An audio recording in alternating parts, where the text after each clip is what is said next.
Action. Bonjour. Salut. Et ça va? Ça va et toi? Ouais, bien. Bonjour et bienvenue dans C'est pas compliqué, si c'est bien expliqué, la nouvelle émission d'éducation scientifique du web. Aujourd'hui, nous allons nous intéresser au cycle de l'eau domestique, car à force de la voir couler de nos robinets sans effort, on ne se pose même plus la question de son origine. Ah oui, c'est vrai ça. Mais cette eau, d'où vient-elle? Mais d'où vient-elle là? Eh bien, figurez-vous que pour les habitants du bassin de la Seine, l'eau vient soit du sol dans les nappes d'eau souterraines, soit de la surface dans les cours d'eau, comme la Seine, la Marne ou l'Oise. Mais l'eau de la Seine, de la Marne et de l'Oise est-elle potable? Ça m'étonnerait. Eh bien non, l'eau de la Seine, de la Marne et de l'Oise n'est pas potable. C'est pour ça qu'elle passe d'abord par une usine de traitement d'eau potable. On y ajoutera également du chlore, entre autres. Pas trop de Pour- chlore, hein. Non, pas trop, attention. Hein. Une goutte pour... Une goutte pour 1000 litres. 1000 litres. Ouais. Afin de la désinfecter et afin qu'elle conserve ses qualités microlo... C'est là. C'est quoi, c'est là? Regarde, là. Merci. Afin qu'elle conserve ses qualités microbiologiques pendant son long voyage au travers de nos canalisations.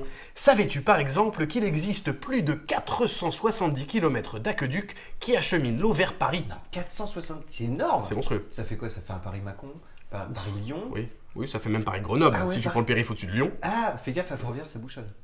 Paris-La Rochelle. C'est plus direct.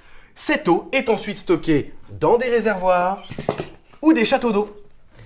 Les châteaux... Ou Ah, des- il est là le pas château. de château. Il est où le château? Ah, super, merci. Ou des châteaux d'eau qui Voilà. permet de distribuer une eau sous pression à tout le réseau urbain. Oui, moi je suis le réseau urbain, j'aime bien l'eau sous pression. Ça, c'est bien ça. Mais C'est qu'est-ce cool. que je vais faire de toute cette eau sous pression? Eh bien, calme-toi, réseau urbain.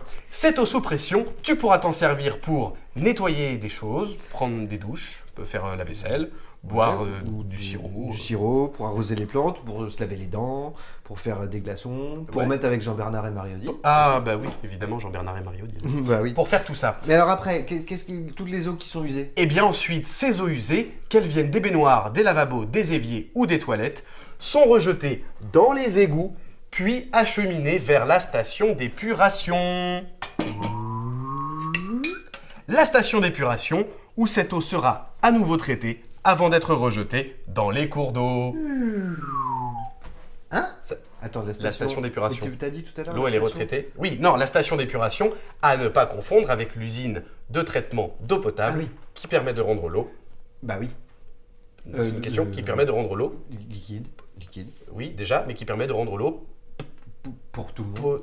potable. Potable. Le Ah bas- oui, l'usine oui, de pardon. traitement d'eau Ah oui, potable. oui, bah oui, d'accord. Évidemment. Ouais. Merci de nous avoir suivis. Vous venez donc de découvrir le cycle de l'eau domestique. Lors d'une prochaine émission, vous découvrirez plein de trucs super aussi. En attendant, vous pouvez me suivre sur ma chaîne YouTube, sur Facebook ou sur Twitter, @trominsolite. Au revoir. Aïe.